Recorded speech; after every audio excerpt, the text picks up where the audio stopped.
Have you ever entered a place where every step seemed to be being watched, but there was no one there?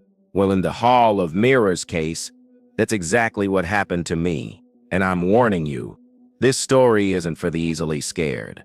Before we begin, tell me, are you subscribed to the channel yet? If not, take advantage now, that way you won't miss any of the upcoming investigations, and you'll also help this work significantly with your like and comment. What I'm about to tell you goes against everything you imagine about a crime scene. Because here, the clues weren't just hidden, they were positioned to deceive. It was a murder where every detail seemed like a magic trick. But with a difference, in the end, the audience was also part of the show without realizing it. And just when you think you've got the story, it folds in on itself. The curious thing is that while everyone was talking about the victim, I began to realize that the true protagonist of this investigation wasn't a person, but the place itself. A labyrinth with nearly 100 years of secrets, legends, and untold stories, it seemed to have a life of its own. And believe me, this place wasn't just witnessing the crime, it was participating in it. So, if you think you've seen every kind of mystery, get ready. Because in this case, each answer brought two new questions, and with each question a step deeper into the labyrinth, not just the one of mirrors, but the one into the mind of the mastermind, and perhaps even your own. You know, after 30 years of staring into the eyes of killers and leafing through reports that would keep anyone awake at night, I thought I'd seen it all. But no, that night proved to me that there's still room for the unexpected. The place, an amusement park abandoned since 1987, with a mirror maze that looked like it had been designed by the devil himself. The smell of rust mixed with ancient dust clung to my throat, as if the place had frozen in time, waiting for the scene I was about to encounter. The wind howled through the cracks in the walls, pushing against doors that slammed shut, echoing as if the building itself held painful memories. Walking there was almost like walking through an old photo album, except each image stared back at me with a distorted reflection. The uneven floor creaked under each step, and the feeling of being watched grew more intense with each turn. Experienced investigator that I am, I've learned that places speak, and this one, oh, it screamed. As I walked down the narrow corridor, my eyes tried to distinguish what was a reflection and what was real. It's funny how the mind plays tricks when you're surrounded by copies of yourself, each slightly different, as if each reflection held an alternate version of your life. This kind of environment is already a psychological test, even before you find a clue. And there, every step told me this wasn't just a crime, but an intellectual challenge. There was a strange energy in the air, as if the mirrors held secrets that belonged to no one alive. It wasn't just the architecture that confused me, it was the invisible weight of the place's history. And you see, every good investigator knows when the crime scene seems to actively participate in the mystery, it's because it harbors something it doesn't want revealed. And that's exactly what I felt before realizing that what I would find ahead wasn't just scary, it was disturbing in a way that still gives me chills. In my experience, time is a silent accomplice. It doesn't lie, but it also doesn't rush to deliver answers. It was October 14th, 11:47 p.m., a night when rain fell as if the sky wanted to wash away old sins. The streets around the park reflected the dim light from the streetlights, creating puddles that trembled as if they too were nervous. And curiously, 7 minutes before the crime, all the security cameras simply went dark. I've seen technical failures before, sure, but this one had something choreographed about it, too precise to be a coincidence. The killer, or someone on his orders, knew exactly where and when to strike. And let me tell you, when someone plans until the technology becomes blind, it's because they don't want to leave a trail, or they want you to follow the wrong trail. In this profession, the difference between those two can be lethal. As I watched the security system's recording, I noticed that the failure began as a slight, almost imperceptible flicker, like a sigh before passing out. It was as if someone had pulled an invisible cord, turning off the park's electronic surveillance. It reminded me of a case in 2003, when a thief broke into a jewelry store minutes after an unexpected blackout. Coincidence? Maybe, but I've learned not to put much stock in that word. And what intrigued me most was the silence. There were no sounds of hurried footsteps, No shouts, no alarms going off. Just the steady sound of rain and the occasional creak of old wood. This almost poetic calm before the chaos made me think the killer was comfortable there, perhaps even familiar with the place. And that, my friend, is a much more valuable clue than it first appears. But there was something even more curious waiting. Leonard Krauss wasn't just a name in the papers. He was the kind of man who made enemies without raising his voice. At 46, he carried a solid reputation as an art critic, but he had a knack for turning praise into death sentences for those who made their living from forgery. His presence in galleries was like a lightning bolt. It illuminated the truth and burned secrets at the same time. It's no wonder his list of enemies was almost as extensive as his collection of rare pieces. I met Leonard personally about 5 years ago at a controversial exhibition where he, without hesitation, exposed a multi-million-dollar work as a cheap copy. This resulted in lawsuits, threats, and of course, headlines. What few people knew is that he also operated behind the scenes as an information merchant, selling not works of art but inconvenient truths. And in this market, the most expensive currency is silence or the price to buy it.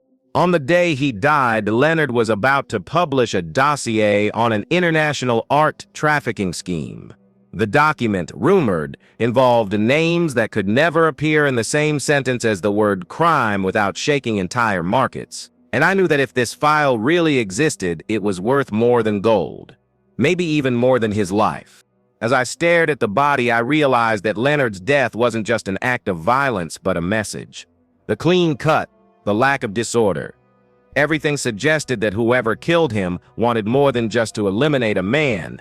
They wanted to erase a story. But as any good killer should know, stories have a nasty habit of leaving traces, and I already had a keen sense of where to look for them. But what I found next was too strange even by my standard. What struck me most upon arriving at the scene was the strange choreography of the mirror shards scattered around the body.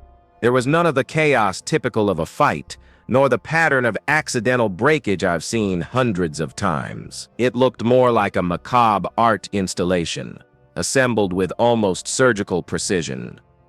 But the most disturbing detail? Not a single fragment was stained with blood. It was as if someone had cleaned each piece individually, with the patience of a watchmaker. This absence of blood where it should be is a powerful mental trick.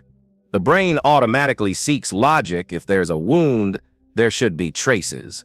But when logic fails, two hypotheses emerge. Either the scene was tampered with, or the crime was carried out in a way that defies common sense. I've been in investigations where the excessive cleanliness said more about the criminal than the violent act itself. Here, the message was clear. Look at what's missing, not what's visible. As I walked among the broken reflections, I remembered an old case where a forger cleaned his brushes so obsessively that he unintentionally left more clues behind than if he'd ignored them. Sometimes the attempt to erase something creates its own signature, and here the selective cleaning of the mirrors told me the killer had a kind of mind, meticulous, perhaps even obsessed with control. That trait, my friend, is gold for an investigator. But there was something even more unsettling. Among the intact pieces, I noticed that some were turned abnormally, reflecting impossible angles of the room. This wasn't a coincidence, it was a deliberate placement, as if the killer wanted me to see the scene a specific way, a theater of shadows and reflections. And of course, like any good puzzle, this assembly only made sense when I noticed the detail that would lead me to the next mystery. Following protocol, I began mapping each footprint on the dusty floor. They formed a relatively clear path, as if the killer hadn't bothered to hide them. But what intrigued me was their destination. They led straight to a corner of the maze and stopped abruptly in front of an intact mirror. No sign of turning back, no side prints. It was as if the person had walked through the glass and vanished into thin air. This scene stirred both my most logical and my most superstitious side. Yes, even a seasoned investigator has room for the inexplicable. Technically, there was no way someone could disappear without leaving a physical trace. But in my line of work, when reality seems impossible, it's either because there's a clever trick or because someone is playing with your perception. And in a maze of mirrors, perception is the first thing to betray you. I examined the glass surface, expecting to find touch marks, scratches, or any sign that it had been moved. Nothing. Not even a hint of dust dislodged. That mirror looked as if it had been there for decades, undisturbed. Yet logic dictated that the killer couldn't simply disappear. This contradiction reminded me of a case where the culprit used movable panels to create false walls, but here the engineering seemed more sophisticated, almost theatrical. The most disturbing thing is that as I stared at my reflection, for a moment I could have sworn I saw another figure beside me, motionless, staring back at me and disappearing when I turned my head. I don't know if it was the tension or some trick of the light, but it ignited in me the certainty that the killer wanted me to feel lost. And indeed, the next step of the investigation would take me even deeper into this psychological game. Searching Leonard's body, I found something not in the preliminary report. A small piece of paper folded 4 times, tucked into his inside jacket pocket. Opening it, I found a sequence of strange symbols, nothing I immediately recognized as a traditional code. At the bottom, however, was a phrase that sounded like an enigmatic whisper. "The truth is behind you, but not in the mirror you see." It was the kind of provocation that turns murder into a personal game. I spent a few minutes just staring at those marks. They weren't ordinary letters, but they didn't seem random either. They looked like a hybrid of ancient alphabets and geometric shapes, as if the author intended for only a trained eye to decipher them. The written message, in turn, was both an invitation and a threat. Whoever left it knew I would read it, and knew how it would affect me. In my career, I've encountered similar riddles. In a 2009 case, a kidnapper left clues in ambiguous sentences that only made sense when read backward. But here, the challenge seemed more psychological than technical. "Not in the mirror, you see." That sounded like a warning not to trust my first interpretation. And within a maze of mirrors, trusting your own eyes is dangerous enough. I folded the paper and put it in my pocket, feeling the invisible weight of that provocation. I knew that to understand what it meant, I would have to face not only the mirrors but the killer's own mind game. And if there was a message behind me that wasn't in the reflection, then the danger might be much closer than I wanted to believe. The mirror maze wasn't born as a simple park attraction. Built in 1923 at the height of the era's ostentatious spirit, it was marketed to the public as an architectural marvel, a space where reality bent to entertain families. But behind the gleaming facade and lively music, a persistent rumor circulated. The place hid more than optical illusions. During Prohibition, it was said that bootleggers used secret tunnels and passages there to transport alcohol without attracting attention. As I walked through the narrow hallways, I didn't just see reflections, I saw history embedded in the walls.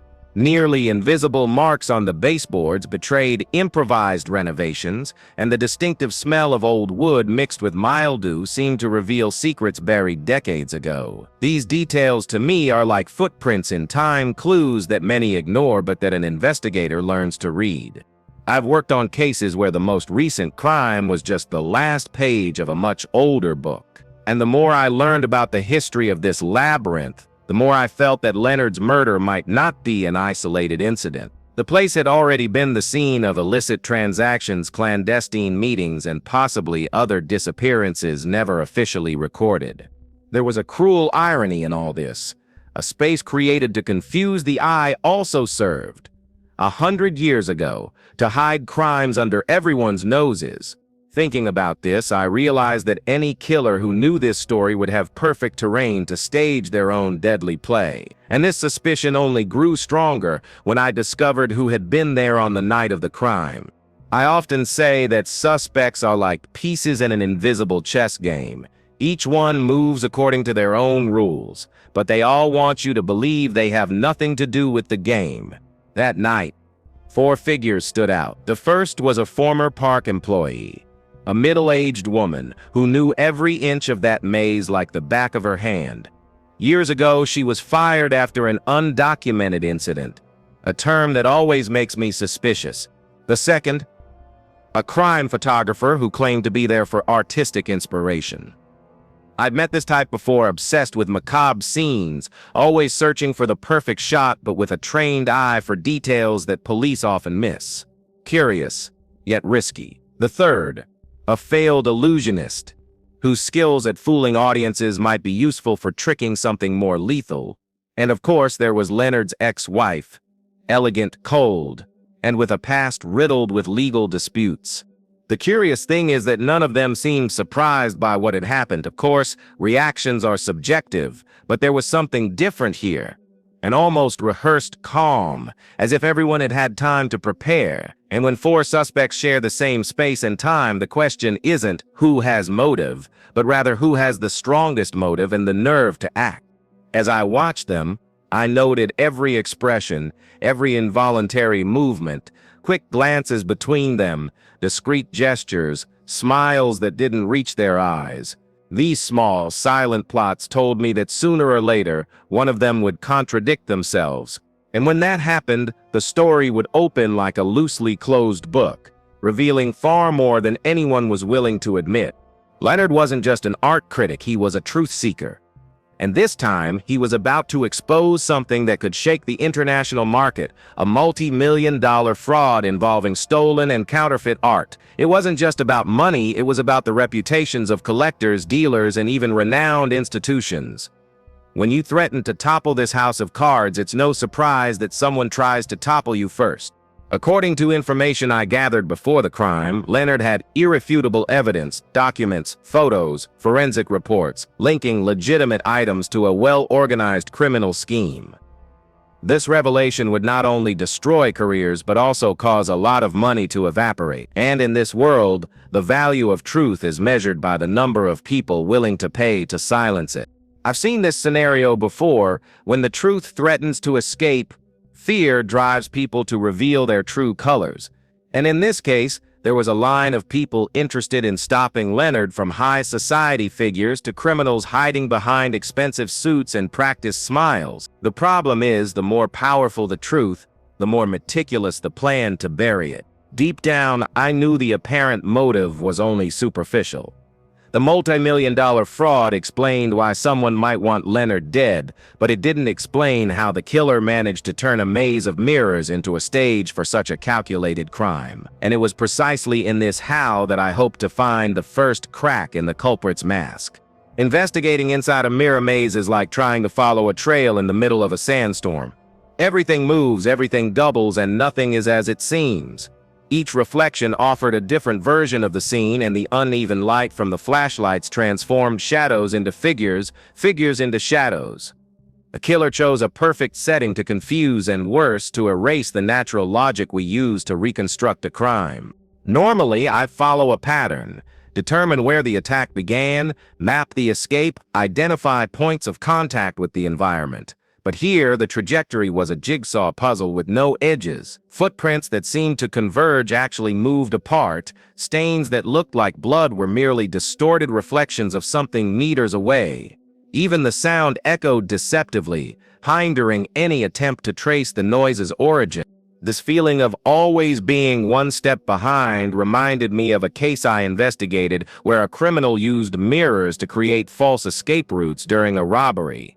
The trick wasn't just visual, but also psychological. The more you doubt what you see, the more time you lose to react. And within a maze, time is the most precious currency there is. Still, it wasn't impossible. There's always a detail that doesn't lend itself to the trick. A misplaced mark, a shadow that doesn't match the light source, and I was determined to find it. But when I finally spotted a solid clue, it led me to an even more controversial problem: the public outcry this case was about to generate. It didn't take long for the case to spill beyond the maze's walls and fall into the hungry hands of the press. Sensational headlines screamed about the murder in the cursed park, and TV channels competed for space to show grainy images of the place. The maze, already famous for its dark stories, now gained another chapter to fuel the legend. It was the kind of publicity that turns a crime into a spectacle and an investigator into a soap opera character. This cursed aura didn't just happen. For decades, the place has been plagued by reports of disappearances, unexplained sounds, and even apparitions. Of course, as an investigator, I know much of this is urban legend, but I can't deny the power these stories have over people. When people believe a place is inherently dangerous, every strange detail becomes proof that something supernatural is at play. The problem is that this controversy attracts the wrong kind of people: curious onlookers, ghost hunters, conspiracy theorists, and even profiteers selling haunted tours of the surrounding area. And for anyone trying to conduct a serious investigation, this is a nightmare. Evidence can be contaminated, clues can be removed, or worse, tampered with. Still, I noticed a curious detail. Among the onlookers were faces that weren't strangers to the case. People who, technically, had no reason to be there, but were hidden behind cameras and flashlights. And this made me realize that perhaps the real killer wasn't just watching from afar, but mingled with the crowd, enjoying the chaos he'd helped create.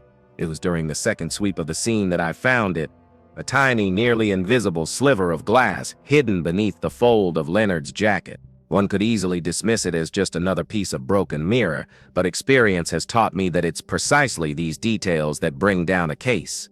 As I examined it with the flashlight, I noticed something even more interesting: a partial fingerprint etched into the surface. The curious thing is, if the killer really did clean the mirrors as we suspect, how did this splinter escape? It was like finding a strand of wool in a freshly vacuumed carpet. This could mean two things. Either it was a genuine oversight, or it was left there deliberately to lead me to a specific conclusion. In my work, confusing the investigator is almost as effective as hiding clues. I've dealt with criminals who planted false evidence to incriminate rivals or divert attention. And the more I look at this sliver, the more I realize it's a precisely placed piece on the board. If it's genuine, it could lead me directly to the culprit. If it's false, it could waste days of investigation time the killer would surely use to distance himself even further. I decided to carefully collect it and send it for analysis. As the expert did his work, a question lingered in my mind. If this evidence was truly forgotten, then the killer isn't as infallible as he seems. And this opens a loophole, one that can be exploited. But before I could go any further, another disturbing element began to catch my attention. As I began interviewing witnesses, one detail recurred in all versions: the sound of glass breaking, repeatedly echoing throughout the maze. It was as if someone had thrown rocks at multiple mirrors, one after the other. However, upon inspection, only one mirror was actually shattered. This not only defied logic, but also suggested that the killer had planned a sonic distraction to confuse anyone nearby. The most intriguing thing was the synchronicity of these noises. Reports indicated that the sound spread from different directions, as if there were more than one source at a time. This reminded me of an investigation in which a criminal used footstep recordings to create panic and manipulate his victims' reactions. Perhaps something similar was at work here, an acoustic device or trick to create the impression that the attack was coming from multiple points. As I walked through the maze, I realized that the structure itself tricked the ear. The narrow, mirrored walls caused sounds to bounce around like ping-pong balls, making it difficult to identify their origins. If the killer knew the environment well, he could create enough auditory chaos to delay any attempt at rescue or escape. Still, the fact that only one mirror had been truly destroyed left me with an uneasy feeling. Why break just one if the goal was to create confusion? Or did this single mirror play a more important role than we realize? It was time to connect this clue with earlier events and see if the labyrinth's past might offer any answers. When I laid eyes on that coded note, an immediate sense of déjà vu washed over me. The handwriting wasn't the same, but the structure, the type of riddle, and the implicit provocation, I'd seen it all before. I flashed back to 1975, to a cold case I'd been told about in my early years on the force. A murder inside another mirror maze, in a city nearly 1,000 kilometers from here. The detail that sent chills down my spine. The message found at the scene bore the same symbolic signature. At the time, the police were unable to make any progress. There were no cameras, no sophisticated forensic technology. The killer vanished like smoke, and the case eventually faded into oblivion, except for a few veterans who still talked about the mirror game. If the same perpetrator was at it again, it meant he had either survived all these years or someone was imitating his method to the letter. I pulled out the old files, and the more I read, the more similarities emerged. The pattern of broken footprints, the manipulation of reflections, The use of sounds to confuse, and of course the enigmatic note. It was as if I were looking at two twin crimes, separated by almost half a century. Coincidence? I don't believe it. This connection not only increased the weight of the case, but also presented me with a dangerous question. If the killer is the same, he's waited nearly 50 years to repeat the act, and if he's a copycat, he's studying the original crime with a frightening obsession. And in either scenario, I knew the next clue could lead me into a trap as meticulous as the one from. Among the mirror shards scattered across the floor, something gleamed unusually. It was a delicate silver necklace with a key-shaped pendant. At first, it could have been interpreted as something the victim had lost during the struggle, but my experience told me otherwise. The position it was in, the angle of the reflection, everything screamed that it hadn't fallen there by chance. It was a carefully planted clue. This kind of maneuver is old in the criminal world, creating a false narrative to direct the investigation to a convenient target. And in this case, it wasn't hard to imagine who the target might be. Leonard's ex-wife, who not only wore similar jewelry, but also had a history of bitter conflicts with him. Placing the necklace there was like signing an anonymous note saying, "Arrest." I remembered a case where a suspect scattered strands of someone else's hair around the crime scene simply to create an unmistakable trail of evidence, at least to the uninformed eye. The trap was simple, the evidence was genuine. The hair was real, the necklace was real, but the context was fabricated, and in court, context is everything. The problem is, when someone plants a false trail, it means they've already thought 10 steps ahead.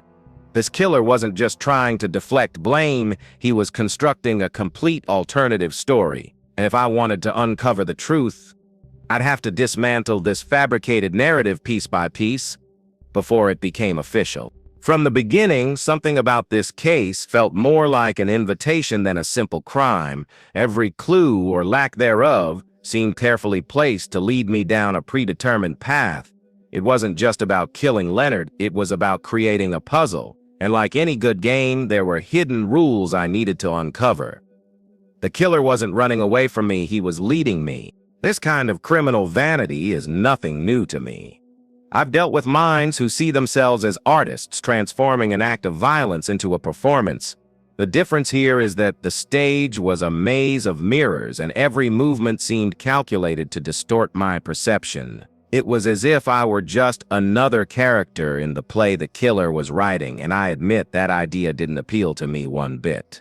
What made me most uncomfortable was the feeling of being watched as I investigated. At certain points, I noticed reflections that didn't match my movements or shadows that disappeared too quickly. These weren't direct clues, but subliminal messages, nudging my instincts to stay alert. It was as if the killer wanted to see how far I would go before giving up. And of course, giving up was never an option. But understanding the game also meant accepting that every misstep could be predicted and exploited against me. I needed to step out of the role the killer had reserved for me and start writing my own rules. Only then would I have a chance to turn the tide, and the next move was about to surprise me.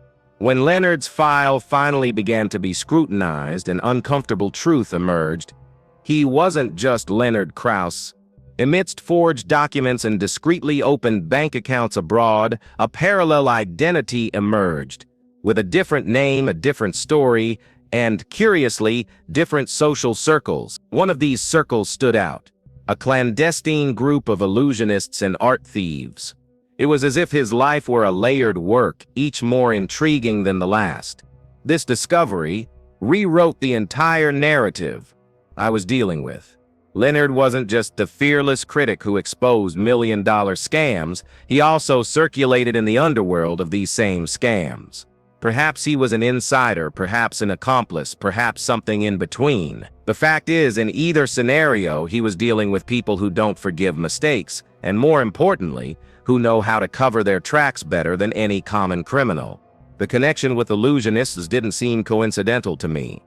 Those who deeply understand visual tricks and the manipulation of perception have all the tools to stage a perfect crime in a maze of mirrors. And if Leonard was part of this world, then both he and the killer were playing the same game, just on opposite sides, at least in that final moment. This revelation not only complicated the suspect list, but also suggested that the motive for the crime might lie far beyond the art fraud I was investigating. Perhaps the murder wasn't about silencing Leonard, but rather about ending a secret game he'd been playing for years. And, like any good game, someone was determined to win, no matter the cost. During one of the longest analyses, I sat on the maze floor with a box full of mirror fragments collected from the scene. It was meticulous, almost therapeutic work, aligning each piece, trying to imagine its original position. But then something curious happened. As I placed certain fragments together at a certain angle, letters began to emerge. They weren't obvious, but with patience they formed an inverted sentence. "What you seek is not here." This wasn't just any message. It was a direct provocation and also a trick. The inverted phrase required the observer to use a mirror to read it. A macabre irony, considering where we were. More than that, the content sounded like an attempt to throw me off track. It was as if the killer were saying, "You're in the wrong place." But in investigations, when someone insists you look away, it's usually because they're dangerously close to the truth. I remembered a case where a jewel thief had spread false messages to mislead the police, sending entire teams to the wrong cities while he escaped with ease. The difference here was that the message was hidden, almost like a prize for whoever had the patience to piece together the puzzle. This indicated that the killer wasn't just trying to mislead, he wanted to see how determined I was. As I put away the organized fragments, the feeling of being manipulated returned with a vengeance. Perhaps the message was true, perhaps it was just another piece of the psychological game. But if it was a trap, I was increasingly convinced I was in the middle of it, and the next step could be the riskiest of all. At this point, a nagging thought began to form. What if the killer had never left the maze?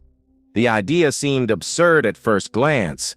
After all, the police had searched it immediately after the crime. But knowing the history of secret passages used by bootleggers during Prohibition, it wasn't impossible to imagine that one of them was still intact and functioning as a hiding place.